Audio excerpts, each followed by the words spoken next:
Um, you can see there we got juniper berries, so have at it. You can pick those off and go through the whole process. I know you can get that off the internet and grind them up, mash them up, and you can go into the gin business. So knock yourself out and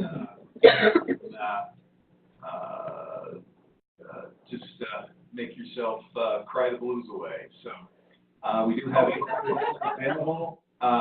We just decided to go with this as one of our uprights because it does have pretty good resistance to tip blight. There are a lot of different upright junipers out there. A lot of them, Wichita blues, things like that, they're really susceptible to tip blight. That's why we're staying away from them. Everywhere you see them, they're just loaded with tip blight in the landscape. Very difficult to deal with that.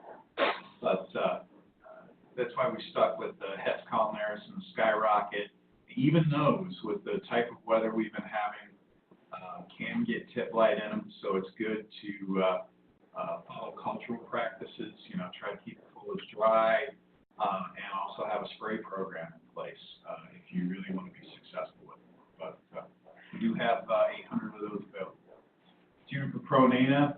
I did want to take a minute to talk about cultural practices with this one because a few people did have a little bit of trouble.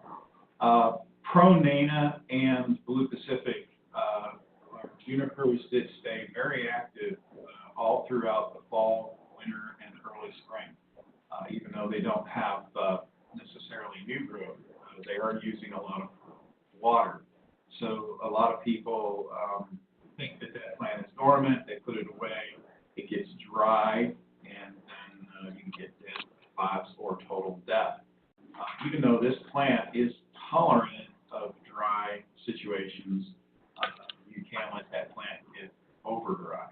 You can also overwater it because its native environment is really, it likes kind of rocky, poor soils. But it gets a lot of heavy dews in the morning, in the colder nights, and then it warms up very quickly. The roots tend to stay kind of dry, but the tops kind of stay wet during that night period. So it can be a tough one in a lot of our sales territories to grow nice. So you got to give it a little bit of special care. We've had a few of our customers have some issues with it, turn in a few credits. So we need to talk about that a little bit to make sure that we're giving it the right care, especially in a container. So we need to have winter water on this plant in the fall, winter, and early spring. And we also need to make sure when we're planting these that we're not putting them in an area where they're going to get overwatered, heavy, wet clay soils, and then also where they will get a little bit of water where they won't dry out too much. But we got, this is a new crop. You can see we had to tip them back. They're pushing out just a little bit from that trim. We wanted to show you what they look like. They are on inventory. This is what you're going to get. There's 1,000 of them on. We just wanted to make you aware they're just starting to push out of that trim, but this is what we're shipping. So, next, summer wine. These we trim back very hard early on. This way we would have a crop to move into at the end of May. That's flushing out really nice, got real nice new growth on it. So we don't have the long woody growth on it.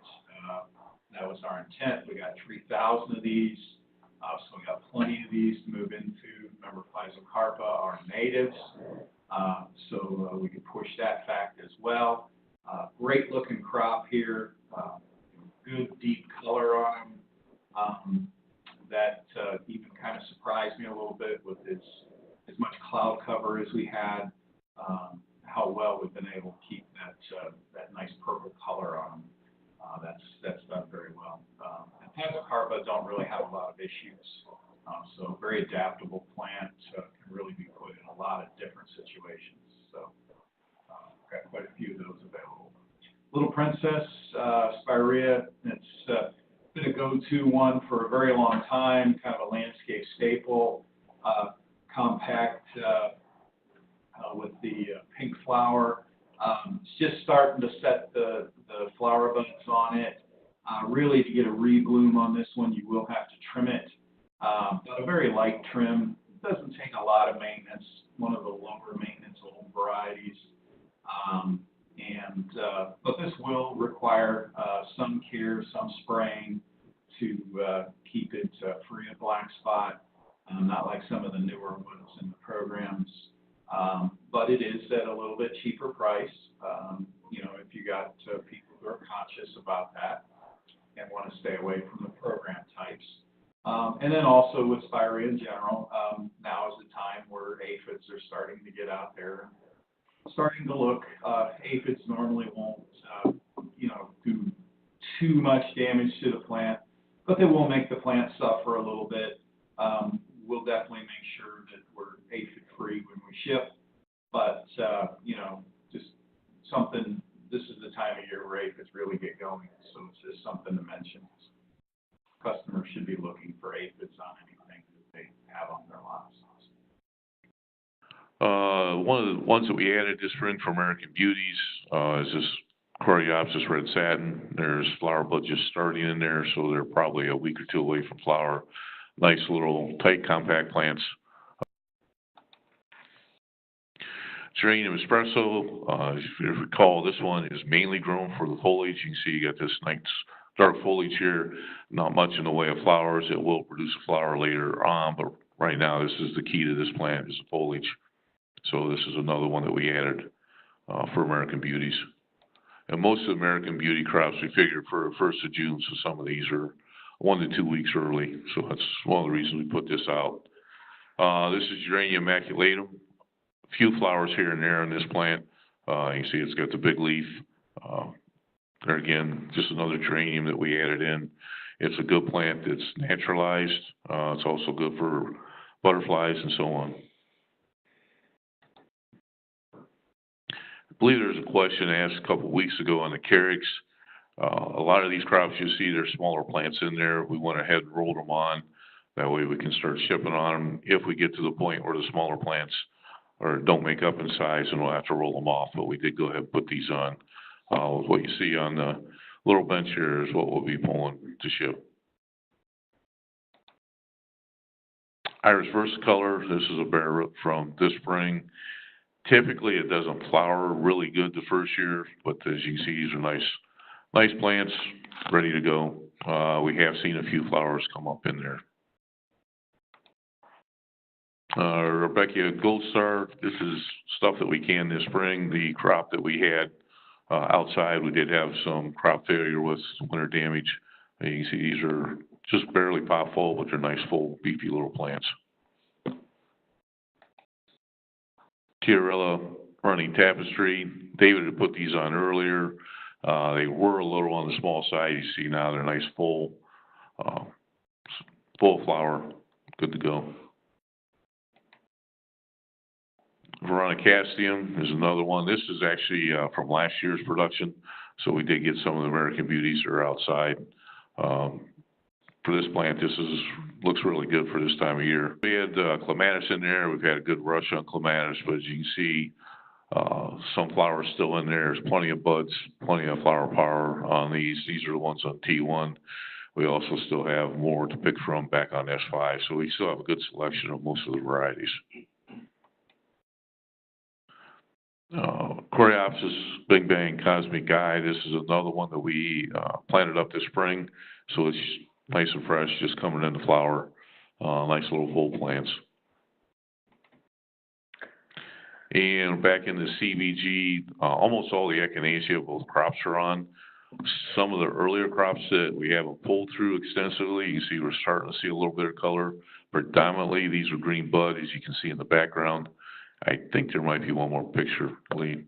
But these are all nice, short, full plants, good to go. And you can see the flower spikes coming up. Talked about the Fragaria. This is the ornamental strawberry. This is a couple weeks ago, I think we talked about this one. As you can see, still a nice presentation, nice full plant, full flowers.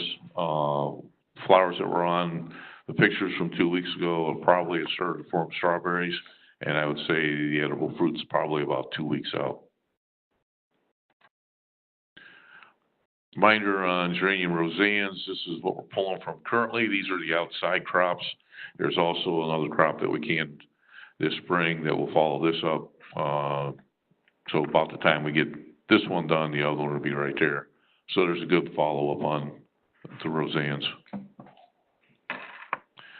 Had David throw in endless summer, this is what we're pulling from currently. You can see the flower buds are there. They'll probably start showing color by mid next week. Takes a while once they're at this one point to get them to flower, but these are ones from outside. We'll watch how this goes, depending upon which flower buds open up the quickest, is how we'll rotate back and forth with these crops. There is a number of plants that were trimmed here about 2 weeks ago, so once these go, we'll probably be able to go into those, and that'll be about this stage. Reminder of what the mini mauvettes, all these arborescens that we added. This is a shorter one. There's also a picture in here of Invincible Spirit 2 and Invincible Ruby. These are all the red type arborescens. This is the shorter of all of them. Nice little beefy plants, good to go for right now. And here's your Invincible Spirit. This plant does get a little bit taller. As you can see right now, it's holding its shape very well. Does not seem to want to split open like its predecessor. So they did improve this when they brought this one out. We are switching from line lights from Huron to in here. These are back in the W's. You can see really close to being just a solid 24-inch plant, both height and width. Believe this changeover is going to occur next week. So this is what we'll be going to with 3-gallon lime lights. There's, I think, 4,000 here. Still have a fair amount of revolutions left in the forest hydrangeas back on for Mother's Day for S8, S9. As you can see, they're just starting to show some color. There are a handful of proven winter everlastings. David's got those counts updated, so what's in the system is good. There again, they're out a little bit further in flower than what the revolutions are, but you still have a good shelf life left on all these plants. Talked about ITEA last week. We had rolled those on. They did what I thought they were going to do, thanks to the weather. As you can see, these are nice, beefy plants now with the foliage. It's all fresh foliage. This one's Henry Garnet. These are nice and heavy. We can go to Little Henrys. They're the equivalent. Scentlandia is pretty close to this. It's just a little, not quite as beefy. They're not quite as old as what these plants are, but they're still comparable to what you're seeing here with the Little Henry. So all three ITEAs looking really good right now. Another perennial, we still have a good quantity on Becky Lacanthanum. There are a number of other lacanthanums in the system. This one's obviously the tallest of all of them, but all the other varieties, some of them do have some flowers on them. And the Beckys do have some flower bud down inside there. Lobelia Queen Victoria is another one. This is from spring canning. We did let this come up a little bit after we canned it. We did pinch that back. You can see you still have a good strong central leader, but there's plenty of base breaks coming off as well to give you a nice full plant. I would imagine these are a couple weeks out as far as from when they would show flower. Penstemon Pocahontas. This has some purpling cast to the foliage. You can see here. It's also got green. They will start to spike up. There's a handful in there with the flowers. So there again, this is probably a couple weeks out from flower, but this not only has the flower aspect to it, but the foliage color as well.